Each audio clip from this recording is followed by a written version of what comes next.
നമസ്കാരം. മദ്യനയ അഴിമതി കേസിൽ ജയിലിൽ കഴിയുന്ന അരവിന്ദ് കെജ്രിവാളിന് വീണ്ടും തിരിച്ചടി. ഇടക്കാല ജാമ്യം ആവശ്യപ്പെട്ട് നൽകിയ കെജ്രിവാളിന്റെ ഹർജി സുപ്രീം കോടതി വിധി പറയാൻ വേണ്ടി മാറ്റിയിട്ടുണ്ട്. കൂടാതെ ജാമ്യ ഹർജി പരിഗണിക്കുന്ന വേളയിൽ കോടതി നടത്തിയ ചില നിരീക്ഷണങ്ങൾ കൂടി കെജ്രിവാളിനുള്ള തിരിച്ചടി തന്നെയാണ്. ഇടക്കാല ജാമ്യം അനുവദിച്ചാലും കെജ്രിവാളിന് മുഖ്യമന്ത്രി എന്ന നിലയിൽ ഔദ്യോഗികമായി കൃത്യനിർവഹണം നടത്താൻ സാധിക്കില്ല എന്ന് തന്നെയാണ് കോടതി ഇപ്പോൾ അറിയിച്ചിരിക്കുന്നത്. ജസ്റ്റിസുമാരായ സഞ്ജീവ് ഖന്ന, ദീപങ്കർ ദത്ത എന്നിവരുടെ ാണ് ഈ ഹർജിയിൽ വാദം കേട്ടത്. വാദത്തിനിടയിൽ അരവിന്ദ് കെജ്രിവാളിന് വേണ്ടി ഹാജരായ മുതിർന്ന അഭിഭാഷകൻ അഭിഷേക് മനു സിംഗ്വിയോട് രണ്ടംഗ ബെഞ്ച് ഇടക്കാല ജാമ്യത്തിൽ പുറത്തിറങ്ങിയാൽ അദ്ദേഹം ഓഫീസിൽ ഹാജരാകുമോ, ഫയലുകളിൽ ഒപ്പിടുമോ എന്നിങ്ങനെയുള്ള ചോദ്യങ്ങൾ കൂടി ചോദിച്ചിരുന്നു. പിന്നീടാണ് കെജ്രിവാളിന് ജാമ്യം ലഭിച്ചാൽ ഔദ്യോഗികമായി കൃത്യനിർവഹണം നടത്തുന്നത് ഒരു തെറ്റായ സന്ദേശം നൽകുമെന്ന് കൂടി കോടതി നിരീക്ഷിച്ചത്.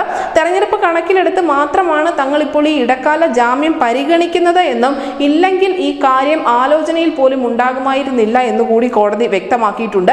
അരവിന്ദ് കെജ്രിവാൾ ദില്ലിയുടെ മുഖ്യമന്ത്രി ആയതുകൊണ്ട് തന്നെ ലോക്സഭാ തെരഞ്ഞെടുപ്പിൽ പ്രചരണം നടത്തേണ്ടതുണ്ട് എന്നും അതുകൊണ്ട് ജാമ്യ അപേക്ഷയിൽ വാദം കേൾക്കുകയാണ് എന്നുകൂടിയാണ് സുപ്രീം കോടതി എൻഫോഴ്സ്മെന്റ് ഡയറക്ടറേറ്റിനെ അറിയിച്ചിരിക്കുന്നത്.